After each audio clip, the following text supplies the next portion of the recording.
हार्दिक पांड्या आजकल चर्चाओं में ना रहें ऐसा कोई दिन बीतता ही नहीं है। और ऐसा लगता है ना कि सारे विवाद घूम घूम के उनके पीछे पड़े हुए हैं।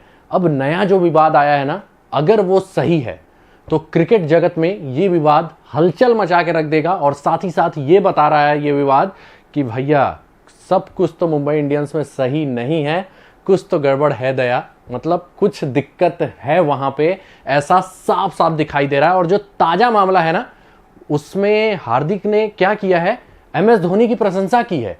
अब आप सोच रहे होंगे एमएस धोनी की प्रशंसा की तो उन्होंने बाकी सबकी बुराई कैसे कर दी। तो आइए उसी चीज को डिकोड करते हैं कि कैसे उन्होंने इनडायरेक्ट रूप से रोहित की बुराई की है और अपने सीनियर्स की बुराई की है। तो नमस्कार, मैं हूं आपका फेवरेट सिद्धांत त्रिपाठी और हम देखने वाले हैं उस बड़े अपडेट के बारे में, उस ताजा विवाद के बारे में। तो हुआ क्या है पहले वो देख लेते हैं, लेकिन उससे पहले क्या करना है, वीडियो कर दीजिए जल्दी से लाइक और शेयर। और अगर आप यूट्यूब चैनल पे देख रहे हैं तो चैनल को सब्सक्राइब करके बेल का आइकन प्रेस कर दीजिएगा। फेसबुक पेज पे हैं तो पेज को लाइक करना है और उसके अलावा वीडियो को शेयर भी करना है, ठीक है। तो देखते हैं क्या हुआ है। मैच था चेन्नई सुपर किंग्स और मुंबई इंडियंस का, ठीक है।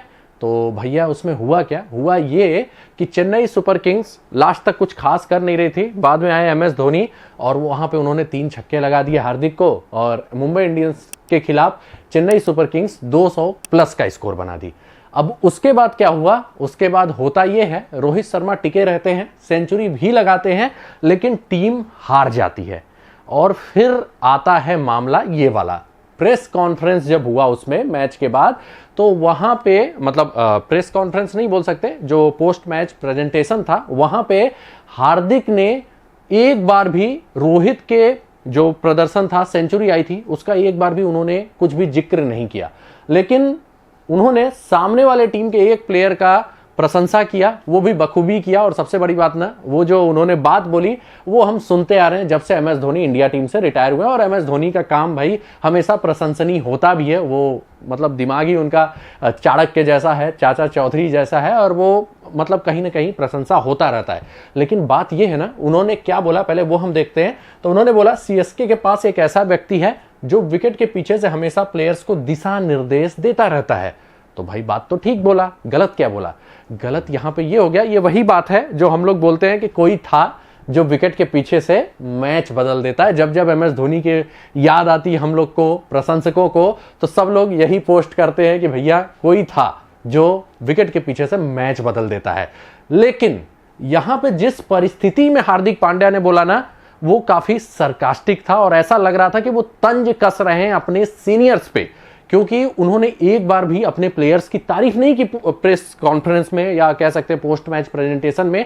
उन्होंने अपने प्लेयर्स की तारीफ नहीं की। रोहित शानदार शतक मार के आ रहे थे, उन्होंने उसकी तारीफ नहीं की, ना ही अपने फैसले का कुछ उन्होंने वो बोला कि मैंने गंदा फैसला लिया, मैं डेथ में आ गया बॉलिंग करने, जबकि मैं डेथ ओवर स्पेशलिस्ट नहीं हूं, बैटिंग में आके मैंने बॉल खा लिए, कुछ नहीं बोला। उन्होंने बोला कि सीएसके के मैच जीतने की सबसे बड़ी वजह यह थी कि वो दिशा निर्देश देते रहते हैं। लेकिन ऐसा कोई प्लेयर तभी बोलता है जब उसे लगता है कि उसके टीम में ऐसा कोई नहीं है जो उसकी पीछे से मदद कर रहा है, या कह सकते हैं बैक एंड में उसकी मदद कर रहा है, या टीम मुश्किल में फंस रही है तो उसे आके सजेशन दे। और सबसे बड़ी बात, वहां पे इस समय टीम इंडिया के कप्तान रोहित शर्मा है, जिनसे कप्तानी छीन के ट्रांसफर किया गया है हार्दिक पांड्या को। तो कोई बंदा अगर ये बात बोल रहा है विरोधी टीम के लिए कि उनके पास एक ऐसा प्लेयर है जो पीछे से दिशा निर्देश दे रहा है, तो इसका सीधा साधा मतलब है कि हार्दिक पांड्या भी अपने प्लेयर से उम्मीद कर रहे थे कि हमारे जो सीनियर प्लेयर हैं वो हमें आकर दिशा निर्देश देंगे, ऐसे कठिन परिस्थितियों में फैसले लेने में मदद करेंगे। लेकिन उनके टीम में ऐसा कोई कर नहीं रहा है। और इसका सीधा साधा मतलब है कि उन्होंने रोहित शर्मा पे टारगेट किया है, निशाना साधा है कि भाई आपको भी हमें सजेशन देना चाहिए, और अगर आप सजेशन नहीं दे रहे हैं तो ये गलत है। और साथ ही साथ मुझे लगता है बुमराह पे भी उन्होंने शायद टारगेट किया है कि वो भी मतलब कि फील्डिंग के समय इस समय हमें सजेशन दे सकते हैं। तो कोई बंदा अगर विरोधी प्लेयर का उस समय तारीफ कर रहा है कि भैया उनके तरफ एक प्लस पॉइंट हो जाता है कि वो पीछे से सब कुछ बताते रहते हैं, तो सीधा सा मतलब वो अपने आप को अकेला फील कर रहा होगा कि हमें भी दिशा निर्देश देने वाला चाहिए, हमारे टीम में प्लेयर्स हैं लेकिन नहीं दे रहे हैं। तो ये स्टेटमेंट इनडायरेक्ट रूप से कहा जा सकता है कि तंज है रोहित शर्मा पे और जसप्रीत बुमराह पे एक तरीके से, क्योंकि हार्दिक पांड्या उम्मीद कर रहे हैं कि उन्हें सजेशन देना पड़ेगा। लेकिन साथ ही साथ हम हर चीज तो मतलब एक पहलू देखेंगे नहीं, दूसरा पहलू भी देखना चाहिए। अब भैया रोहित शर्मा काफी मिलनसार व्यक्ति हैं, सबको मालूम है। तो क्या हार्दिक पांड्या अगर जाके उनसे पूछेंगे या बाद में भी बोलेंगे भैया आपको कुछ लगता हो तो मुझे आके बता दिया कीजिए, तो क्या रोहित शर्मा मना कर देंगे? रोहित शर्मा खुद चाहते हैं भाई कि मैं अपना फीलिंग शेयर करूं और खुद ही मैच में काफी इंटरेक्टिव रहते हैं, अगर आप देखते होंगे। लेकिन हार्दिक पांड्या थोड़ा सा ऐसा लगता है कि रिस्पेक्ट कम है उनमें या दूसरों का उतना रिस्पेक्ट नहीं करते, तो ऐसा कुछ मामला दिखाई दे रहा है और इसीलिए शायद रोहित भी थोड़ा उनसे खफा है और खुद शायद जाके सजेशन नहीं देते। सेम बुमराह ने भी जब रोहित कप्तान बने थे तो एक दिल टूटने वाला, सॉरी हार्दिक कप्तान बने थे तो एक दिल टूटने वाला इमोजी दिखाया था और वो सीधे सीधे दिखा रहा था। सूर्या ने भी दिखाया था कि टीम में इस समय यूनिटी नहीं है, टीम दो खेमों में है, एक रोहित के खेमे में जो चाहते हैं कि रोहित कप्तान होने चाहिए थे, या अगर रोहित कप्तान नहीं बन रहे हैं तो भाई हम लोग 8-8 करोड़ में रिटेन है, 4 करोड़ में रिटेन है, तो हमारे जो हमने स्वामी भक्ति की है इस टीम से, क्योंकि अगर सूर्या ऑक्शन में जाते या बुमराह ऑक्शन में जाते ना तो 20-25 करोड़ कहीं नहीं गए थे। जब स्टार 25 करोड़ पा रहे हैं तो बुमराह की तो क्या लिमिट होती कोई जानता ही नहीं, सूर्या वर्ल्ड के नंबर 1 बल्लेबाज कहां जाते।